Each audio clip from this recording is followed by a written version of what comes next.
the thing to watch about this country right now, and because this country has been a world power for so long, whatever happens here, unfortunately, ripples out to the rest of the world.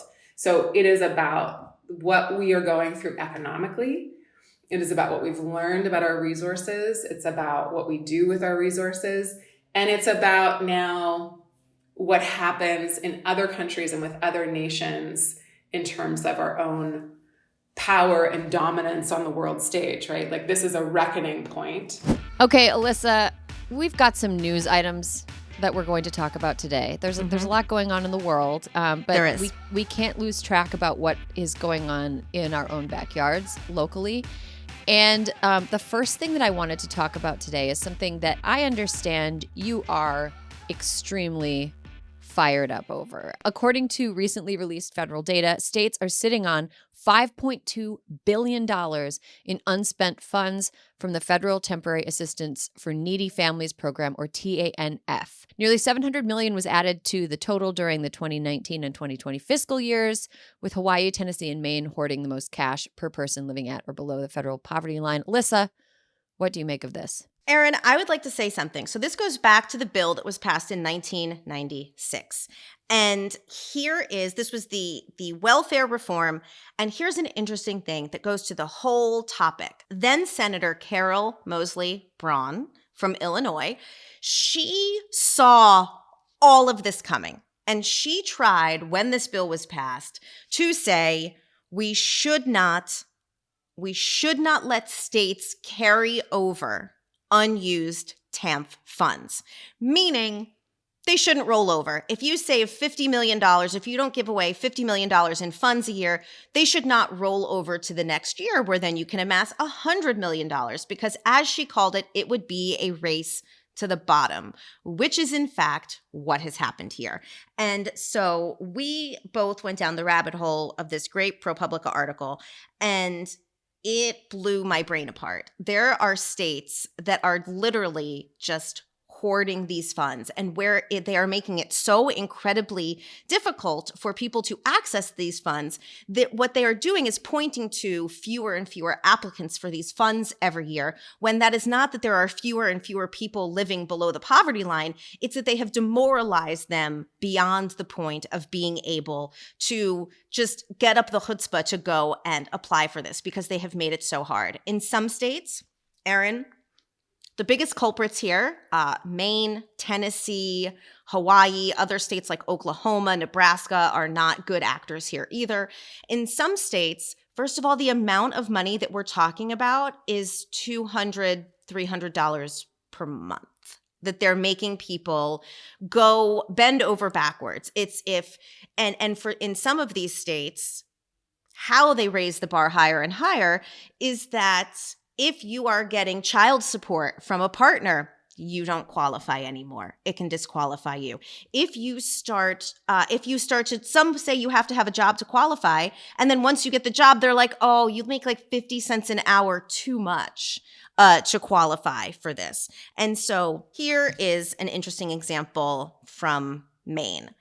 Under the administration of Governor Paul LePage, who held office from 2011 through 2018, Maine slashed welfare benefits and was one of the last states to impose full family sanctions on TANF recipients, which denies assistance to an entire family if a parent doesn't fulfill TANF requirements. Maine repealed the sanctions this year, which advocates hope signals a shift in the state's welfare policies under the administration of Governor Janet Mills, who took office in 2019. I read this story, this anecdote in the article that really, really disturbed me. A woman in Maine, mother of four, named Bonnie Bridgorth. Her husband was in jail, and she was told that she would only receive government assistance if she worked. She was 9 months pregnant. Correct. She was 9 months pregnant. She was eventually receiving monthly checks for $981. No one is living high on the hog. I don't care how low the cost of living is. If you were living in the United States for $981 a month, that is very, very, very low amounts of money. But she was told that she wouldn't qualify for government assistance anymore, including childcare, because her husband was released from jail and she was therefore in a 2-person household. Like, even though he didn't return to the family unit. Oh. Like, it's such trash. And the interesting thing is some of these states now that they have been called out on it are like, whoa, no, look at us. We're doing better. Oklahoma, here's an interesting example.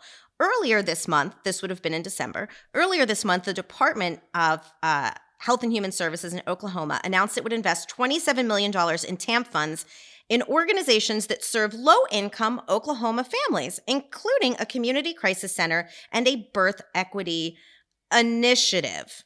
Okay, Erin, how many years did it take them to fucking get on that horse? But wait, the state, however, is not considering adjusting eligibility requirements or increasing the amount of cash assistance qualifying families receive per month, which is currently capped at $292 per family. Like, what? This is, what are they hoarding? And here's the thing, Erin, that we have to point out.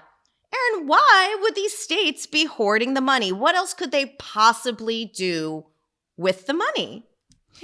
They can plug, because of how block grants work, they can plug other holes in some states with this money that have nothing to do with helping families who are below the poverty line. So all in all, pretty fucking disgusting. Do you think this has anything to do with the upcoming elections?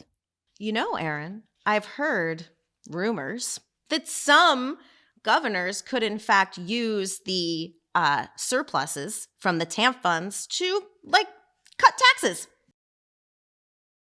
Right before the election, that's very convenient. I love how these governors of red states, but also some blue states, but some blue states, mostly red states, love to write checks and then just expect the poorest people to just off of the poorest people. This is like getting into tinfoil hat territory, but I listened to season 2 of This Land with immense interest. And one of the things that Rebecca talks about in season 2 of This Land was how poverty is often punished and characterized as neglect in families, in especially like non-white families. Poverty is characterized as neglect. I just feel like in a place like Oklahoma, there are so many families that are non-white who are now in situations where they definitely can't afford childcare, but they can't not go to work. So what ends up happening to the kids? They get put in situations that the state might classify as neglect, or the state might classify as something that can be penalized. And I hate it. I fucking hate it. And one of our least favorite states, Texas. Boo. Do you know? Well, no, Erin, not boo everyone in Texas, but boo the Texas governor. Yeah. Yes. To qualify for TAMP funds in Texas, a family with 2 children and 1 caretaker must have less than $1,000 in assets and a monthly income of less than $188.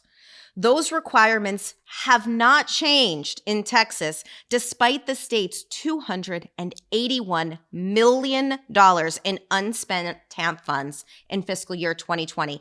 Erin, not having $1,000 in assets means you can't have a car. Even if you have the shittiest car, they could say that it is more than that it is. I mean, it is like, are you supposed to just like drive a Fred Flintstone's car to work? Is that what, like, how are it is? It is not.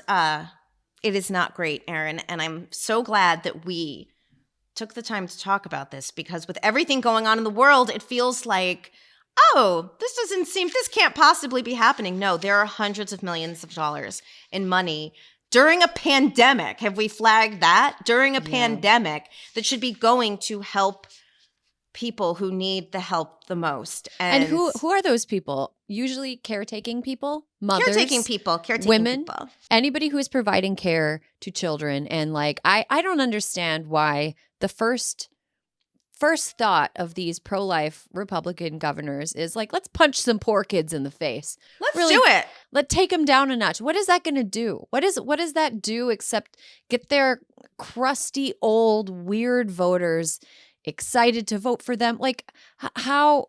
I don't know. I could go on and on and on about this, but like, how soulless do you have to be okay with the price of your small tax cut being the well-being of a child? Yeah. Like what is your fucking damage? Okay. We've got some good news to end the news segment on this week. Yeah.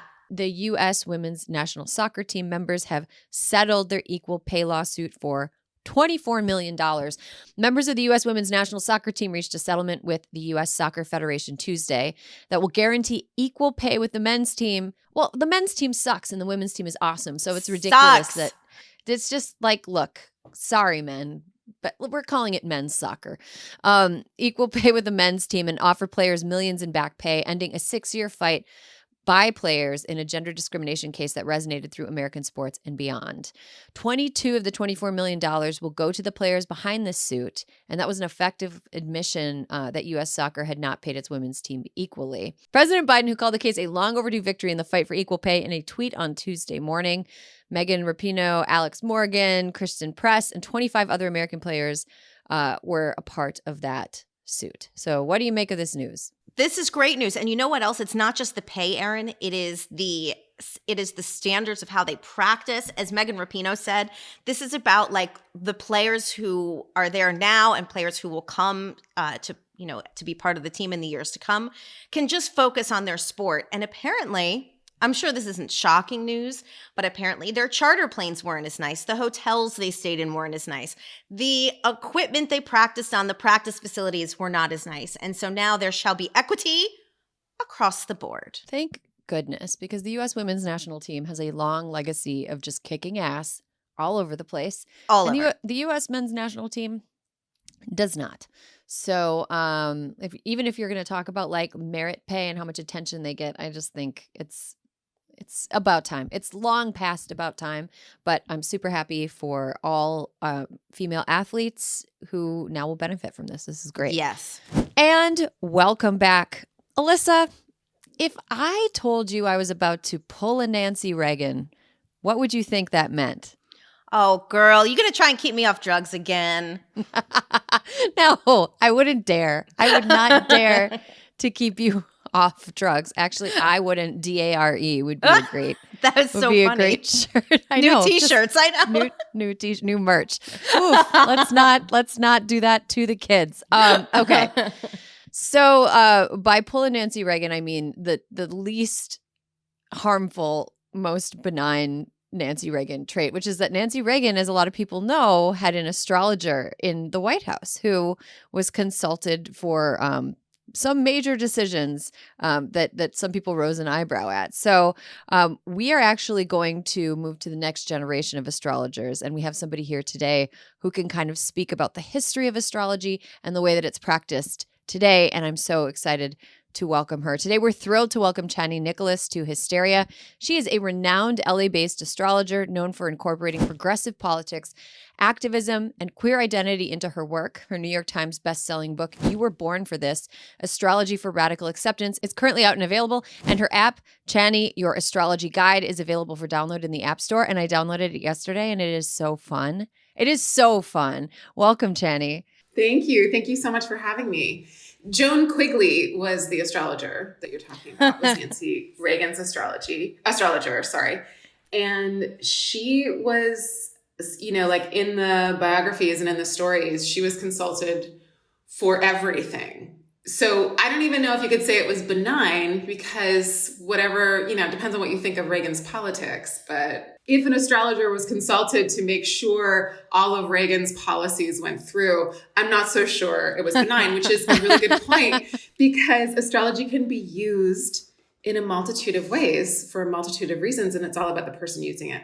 That's so interesting. I'm interested to hear you talk about the way that you incorporate progressive politics, activism, and queer identity into astrology. I am a person and I am a queer person and I am a person that believes that systems of supremacy are not the way to go. So I just do astrology and I do it from my own point of view like everybody does. So I've been given that label, but it's really just me being myself talking about astrology. So among the astrology community, are there people that like the progressives and the queer people get together and kind of shit talk? They're like, this person. I don't know. I really live in my own little universe. Mm-hmm. There's like many different types of astrology communities, I think. And I am very busy running a tech company and running and creating an app and all the other things that we do over here. So I create my own world. It's been a thrill to create my own company in a way that I think is equitable and sustainable and abundant. So that's what I care about.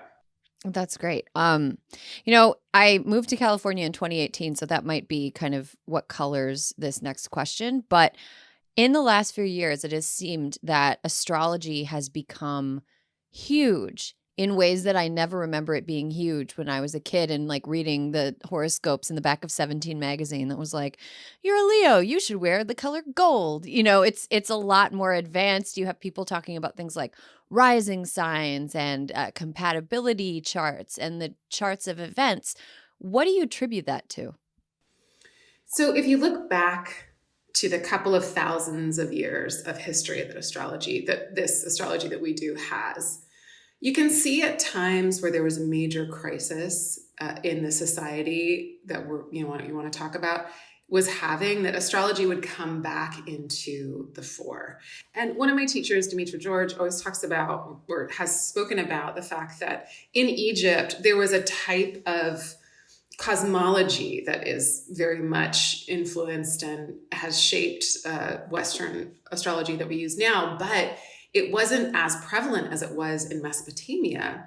And if you think of the societies, Egypt being a very stable, maybe not equitable, but very stable society for a really long time, ancient Egypt.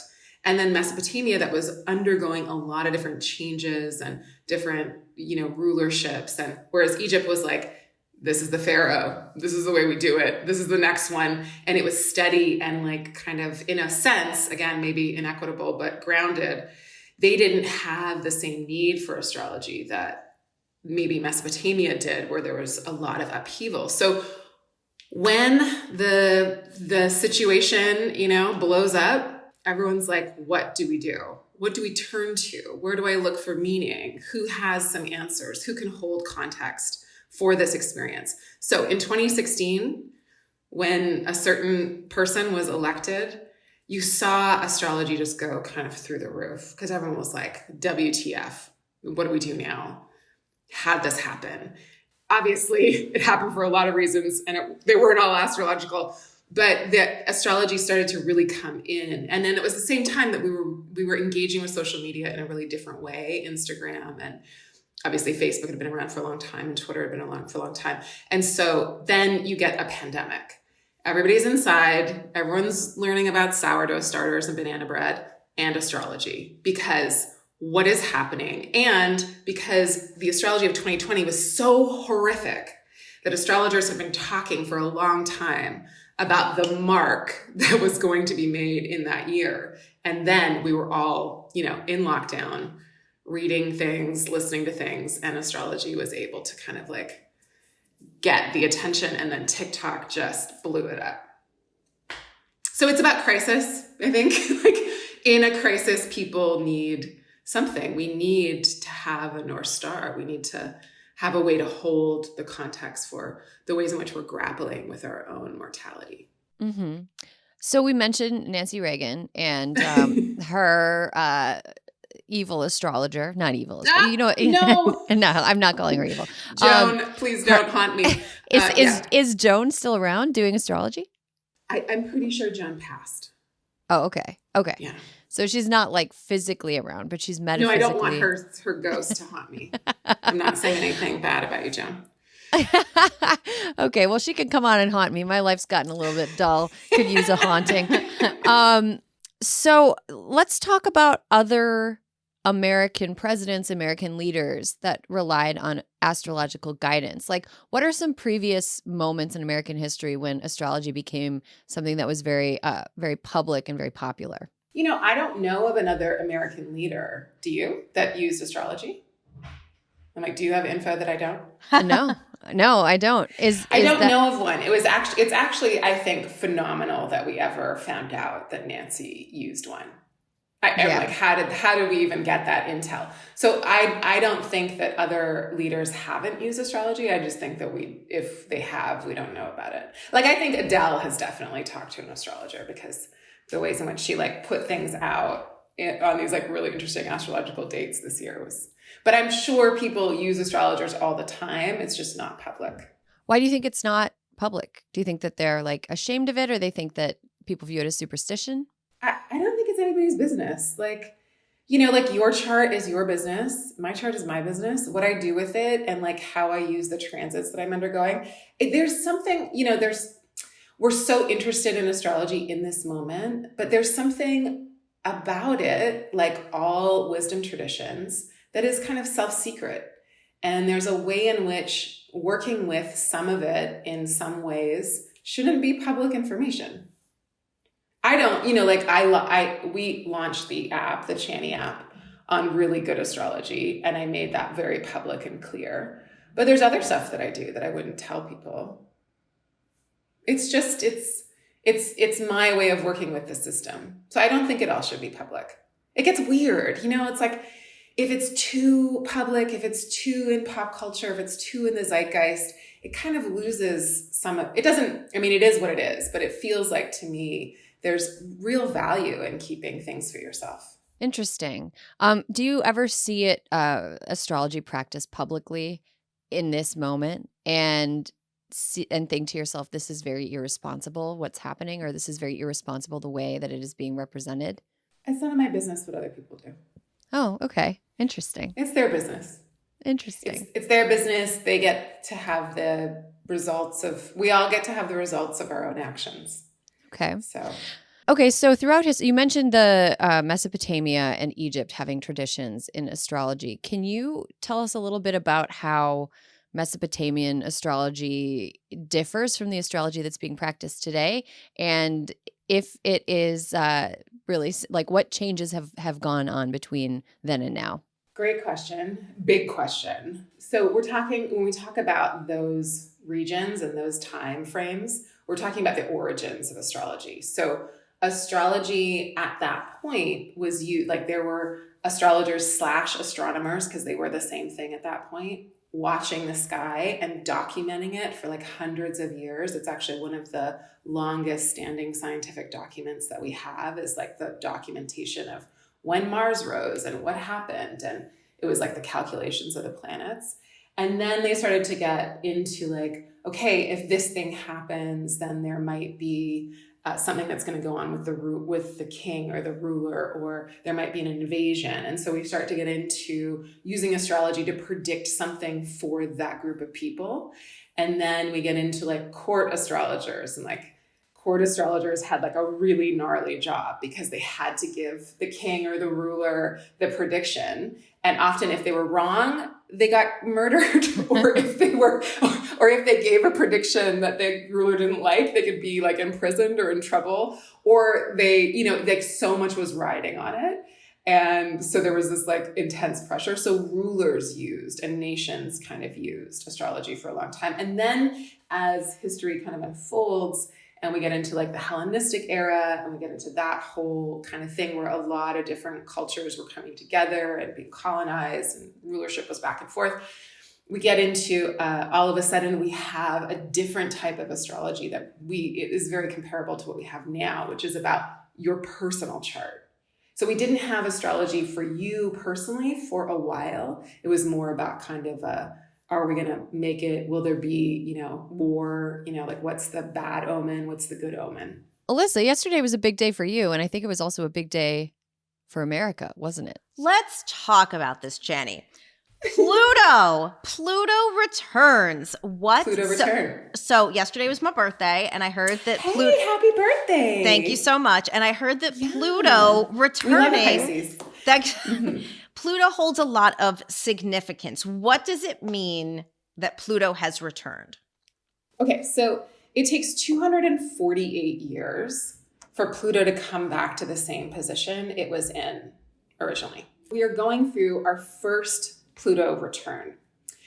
Pluto is a planet of transformation, destruction, and metamorphosis, but it definitely brings us into a kind of archetypal hell realm or underworld kind of situation where we have to grapple with mortality, with our choices, and with the outcome. So Pluto works in a really slow way. We could say that we entered into our Pluto return as a country in 2008 when Pluto first entered into Capricorn. Capricorn is about structures, and in our current world, we could say that Capricorn is really related to like financial systems. So what happened in 2008? Wow. Market crashed. Financial system, an upheaval. So the US's Pluto is in the US's second house. The second house is about money, assets, resources, how you make it, how you make a living. So it's a planet of transformation. It's a planet of power. It's a planet of underworld experiences. And it's in the second house of money. So when you have your first Pluto return, humans don't have a Pluto return, obviously, only countries do. US's first Pluto return is about money. And it's about the structures that we have been, that this nation was founded on economically. We were founded on the theft of human life, the theft of land, and the complete annihilation of cultures and families and communities and histories. For what? For economic control. You know, like there's one reason why you colonize a country and why you steal human lives, and that is to dominate and to be in the to receive the, you know, monetary prosperity of a system of supremacy. So in 2008, when we entered into the very, very, very beginnings of a Pluto return, we saw the fallacy of the economic system that we operate under was exposed, right? The instability of it was exposed. And we could say the greed of it was exposed. All those things were started to be exposed.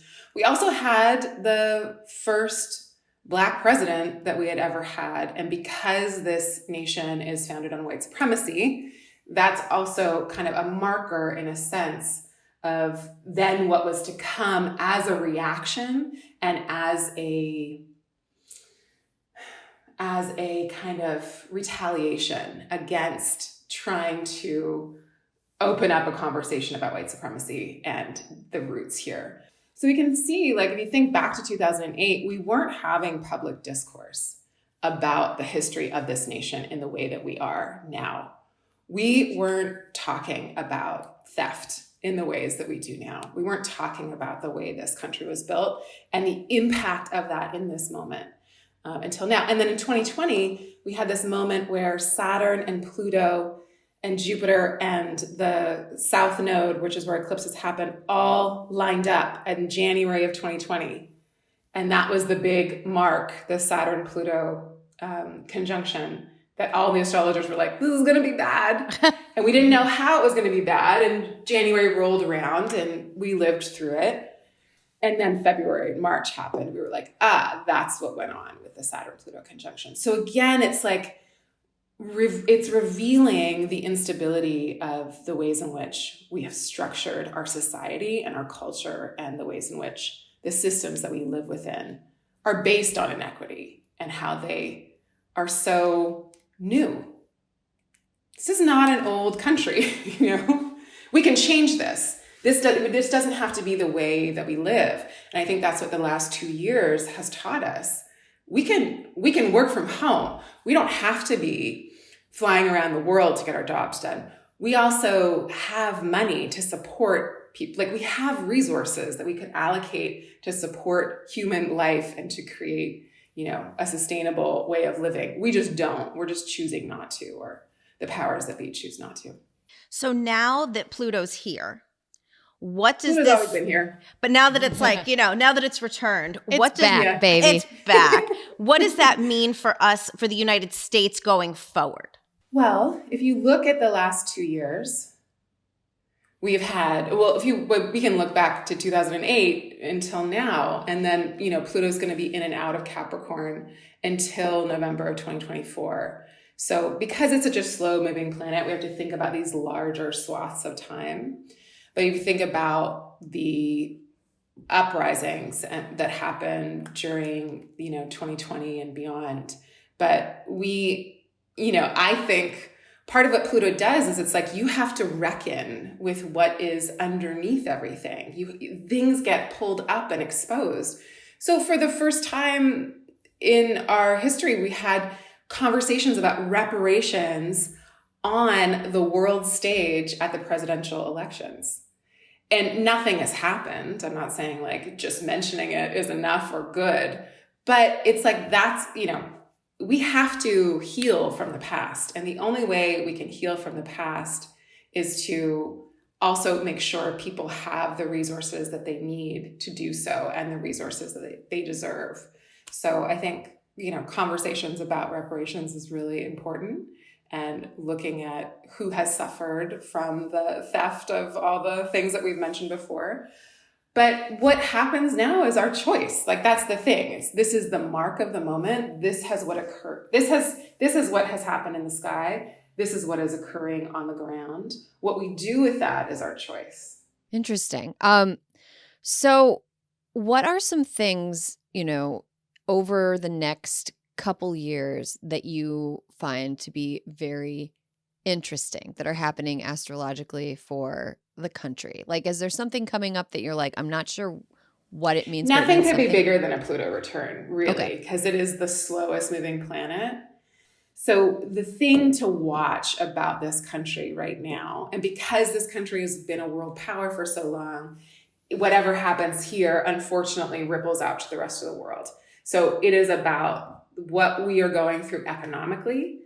It is about what we've learned about our resources. It's about what we do with our resources. And it's about now what happens in other countries and with other nations in terms of our own power and dominance on the world stage, right? Like, this is a reckoning point.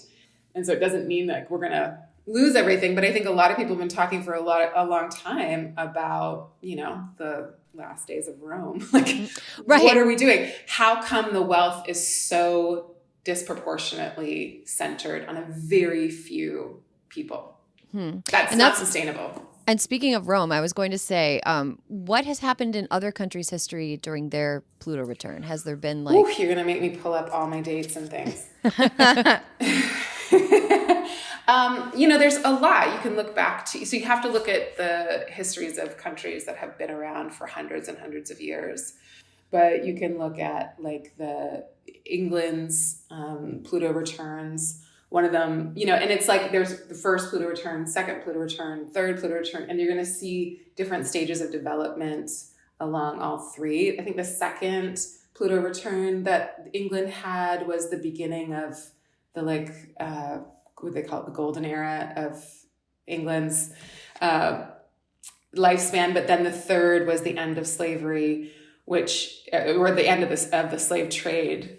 And so because that is where it began, and because that was so much a part of our history here, it's an interesting correlation.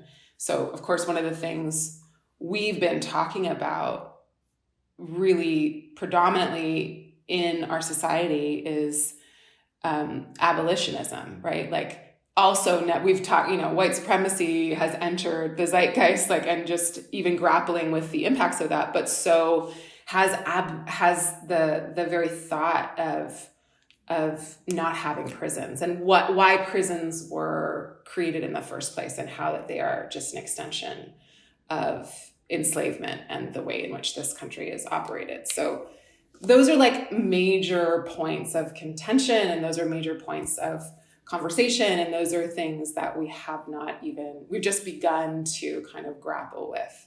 So, in terms of a country, we also had, over the course of 2020 and 2021, we had some very poignant eclipses that were happening on the US's ascendant. So the first one, I believe, was right in the midst of the uprisings. And then there was another one when they confirmed Biden as president. And so what is the US's ascendant? Sagittarius. Oh, that makes sense. Yeah, because we talk about freedom, and we talk about ideals, and we talk about this big, expansive mission. And then we have a Pluto return, and we're like, is that real? Who's that for? like who gets to win in this like grand scenario of a utopian country? What is really happening here? Mm-hmm. I mean, it sounds like, before I moved to California and before this giant explosion of, it was a conjunction, if you will, of me moving to the West Coast, a place where a lot of people were talking and using astrology in their lives before, and like a massive explosion in the popularity of astrology. I never really thought of it as like a framework for thinking about, for analyzing. Yeah, exactly. It was more like sort of, like I'm going to go back to the 17 magazine example. Like, you're a Leo. You want to wear like bright gold colors and you're a showman. And we can actually thank Alan Leo, an astrologer, for that. He was somebody that came about around the dawn of the printing press. And so the way to have a public conversation about astrology with the masses was most people know what day they're born. And therefore, most people can look at a newspaper column and be like, oh yeah, I was born within these dates, therefore I'm a Leo. And then you can read a horoscope. But before that, we weren't focused on sun signs as astrologers. It was much more about your rising sign and your entire chart. But the sun sign horoscope column was, like perpetuated and popularized because of the printing press and because this kind of group of astrologers and spiritualists were like, let's get in and talk to the masses about this. And so that is also really new, right? In the span of a couple thousand years of astrology's history, the sun sign column is like, it's like a little speck on the whole spectrum. But it's been incredibly powerful because it has been a gateway. Some astrologers call it the gateway drug into astrology. Like, oh, this is my 17 magazine, horoscope, but like, what else is there? And so it's a way to begin the conversation with the public. And how do you see your role? I know that you do readings for people. You have the app, which kind of makes it accessible to everybody. How do you see astrology in the role or in the lives of people that you work with? Like, are you predicting things? Are you more guiding things? Are you just pointing out what is? I mean, it is our company, right? Like our company is an astrology company. We just so happen to have an app and that's how we deliver the content. So I'm not the only astrologer on the team. And, there's like a group of astrologers, there's a creative group, there's a tech group. So yeah, we do everything astrologically. We don't release anything unless we find a good astrological date to release it on. We pick like charts to do updates to the app for. Like astrology is everything in our lives. And I think this notion of like predicting things is something that humans really want. Like, it's funny. It's like, people are like, well, what does it mean? And you're like, you're living it. This is what it means. Like, the Pluto return is this. Do you need more than like a reckoning of the roots of this country? Like, this is major what's happened since 2008. Like, where we are, we have to look at the whole thing. Like, where we are now is maybe we haven't moved the needle enough, but also the conversations that we're having now are radically different than what we had even 5 years ago. And I think that is about that deep unearthing of the systemic injustice that is at the core of everything. And it's all kind of coming apart and being revealed. We haven't had the major change of it, but it's there. So we don't like predict things, but we look at the weather, like astrology is a weather pattern. And so if it's Mercury retrograde, we like batten down the hatches and we're like, okay, let's look at all our systems. Let's assume that things are going to go awry and make sure that we are doubling down on good communication skills and over communicating. And, like we just have that framework as a company. And it's not in a way that's like paranoid or superstitious. I really believe that you can build a relationship with the natural world. It doesn't have to be with the planets. It doesn't have to be astrology, but for time immemorial, until very recently, we as humans had to have a relationship with the natural world. We always looked up. We always celebrated things around the solstices and the equinoxes. I'm a Jew. We celebrate the new moon. Buddhists celebrate things around new and full moons. There's so many religious, cultural traditions that are celebrated around the moon cycles or the solar cycles. And that's because we didn't think of ourselves as separate from the natural world until very recently. And so whatever you can have in terms of a relationship with the natural world, that's what I think is fortifying on a soul kind of level. So I promote having a relationship with your life, with the natural world. And it's not about predicting things. It's about watching them and being conscious of what's happening and how that's impacting you and what is unfolding given the context of that time frame. So despite its massive popularity, astrology does have a lot of skeptics. Do you really care what the skeptics think? And if you end up in a conversation with one, how does that go? I don't. I don't care. I don't care to have a conversation. I don't think everyone should believe in astrology, whatever believing in astrology means. I don't think we should all do the same thing. I think we should be diverse and have diverse ways of communing with our own soul and the soul of the world and the soul of our life. And if we were all following the same system, it would get weird. So, I don't meet a lot of people that are like, you're ridiculous for believing that. It's also been a pandemic for the past couple of years, so I'm not like in a lot of different rooms where people would be like that. But, good, great. I don't need you to agree with me. I would love you to find your own way in. And I would love to hear about it. Like, what is it that you believe in? What's your guiding kind of, force in your life? How do you ritualize being in touch with yourself and your own growth and healing? So one thing that, I keep coming back to is that there's no denying that astrology has played a historically significant role in the lives of people for a really, really long time. Why do you think it's so marginalized as part of the conversation of like human history? Such a great question. And it's like hidden in plain sight. Read Shakespeare. Astrology is all over it. You think about Harriet Tubman, think about how she was guided by the North Star. Think about the ways in which, again, we have been in relationship with the sky because our lives depended on it.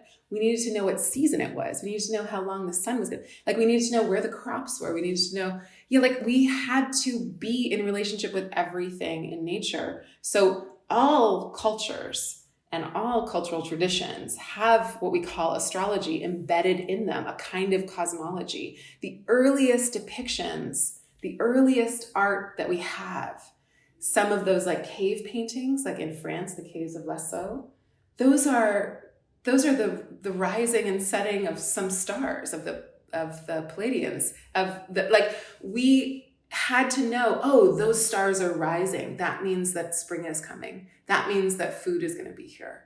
It was like literally we depended on the info that we were getting from it. So it's everywhere.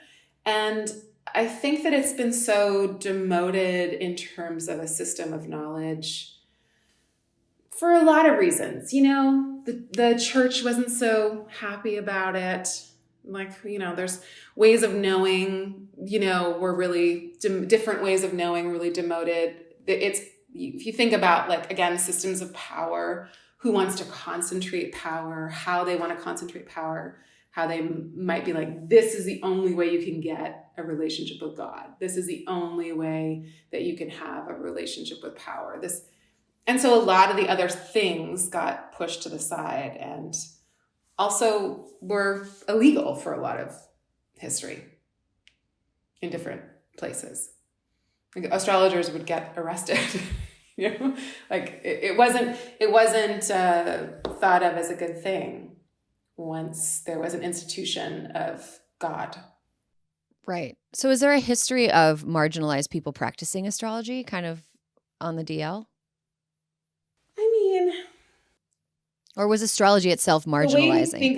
The way we talk about marginalization now, I don't think is applicable in the same ways. If we're talking about history, we'd have to be really specific. So I don't want to conflate what that is. But there are times where astrologers would definitely have to go into hiding and do their work in the alleyways and the back rooms. So there's this kind of, vibe around astrologers.